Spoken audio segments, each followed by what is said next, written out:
both an expert witness to human rights abuses committed by the United States government in various areas, and a victim of some of those abuses ourselves. It should not be the case that a media organisation with a track record now of 4 years of exposing human rights abuses, and the winner of the 2009 Amnesty International Award for Human Rights in exposing extrajudicial assassinations in Kenya, should itself be in the position where it feels threatened because it has been threatened. Some of the information that I will be speaking about today comes from the Pentagon, comes from internal records from the Pentagon, which have been given to us, we presume, by US military whistleblowers. Jeff Morrell, spokesperson for the Pentagon, stated on August the 5th and on numerous other occasions that this organisation, demanded that this organisation destroy its previous publications relating to the Pentagon, destroy its upcoming publications related to the Pentagon, and cease to deal with US military whistleblowers. That is an extraordinary demand for prior restraint of the press.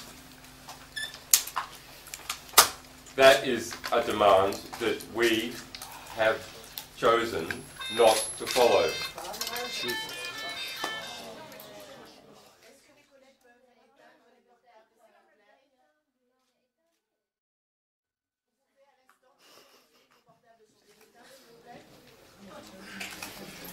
That is a demand that we have chosen not to follow. And the Pentagon stated that if we did not follow its demand in destroying our previous publications and destroying our future publications, then we would be compelled to do so. When drawn on to the manner of compelling, the Pentagon refused to answer how it would compel. After the release of our Afghan war logs, which revealed extraordinary abuses by US forces, including over 300 cases of internal reports of detainee abuse in Iraq by coalition forces, and over 1,200 cases of reports of torture and abuse by Iraqi forces, the Pentagon made a similar demand of all the world's press, that the press not report that material. The manner of that demand was to use key sections from the US 1917 Espionage Act. So it is in fact not merely a statement thrown away at whim. It is designed to provide the necessary intent in the press in order to then subsequently prosecute. Those revelations were carried in overseas media and by the New York Times, but were not carried by any US cable network. So in fact, those demands may have had an impact.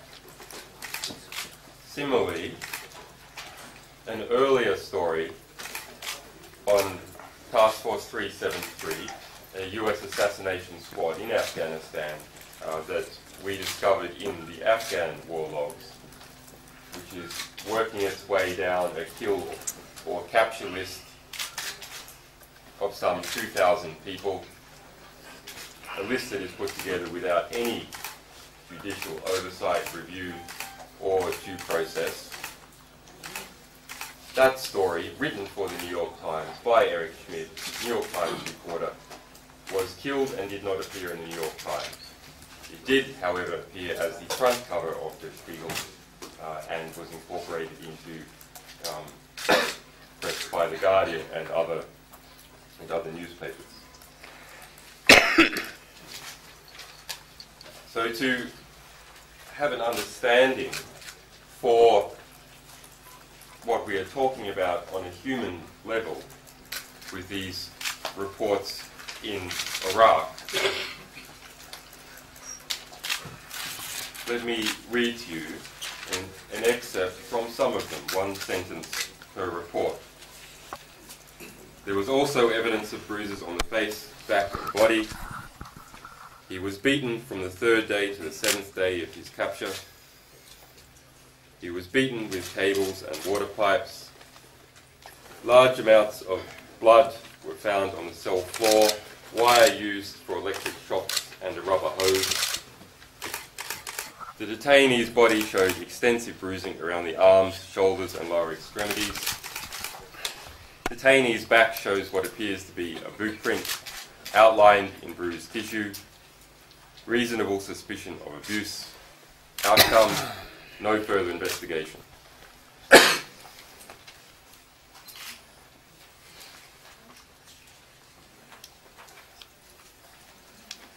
Article 5 of the Universal Declaration of Human Rights states that no one will be subject to torture, cruel, or inhuman or degrading punishment. There are 42 allegations of serious abuse by US forces appearing in the Iraq war logs, including electric shocks, water torture, and mock executions.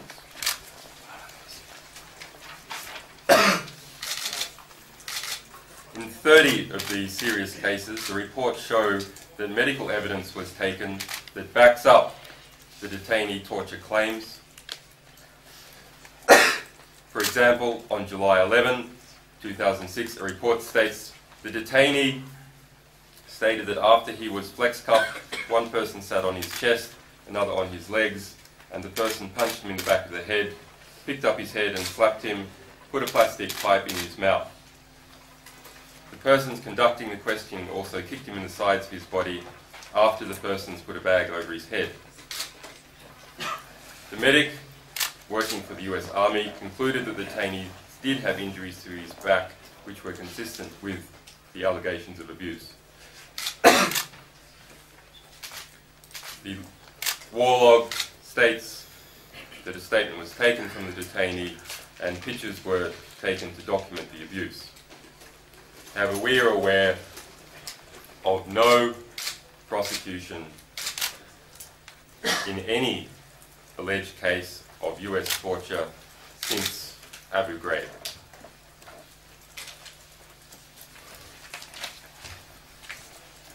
And it is not just physical abuse US troops committed, it is also psychological. A report made on January 22, 2007 states, Marines grabbed detainee by the neck, took him to a suspected IED, threw him to the ground, kicked him hard in the stomach. The detainee further alleged Marines made him start digging up the suspected IED, pointed a rifle to his neck while counting 1, 2, 3.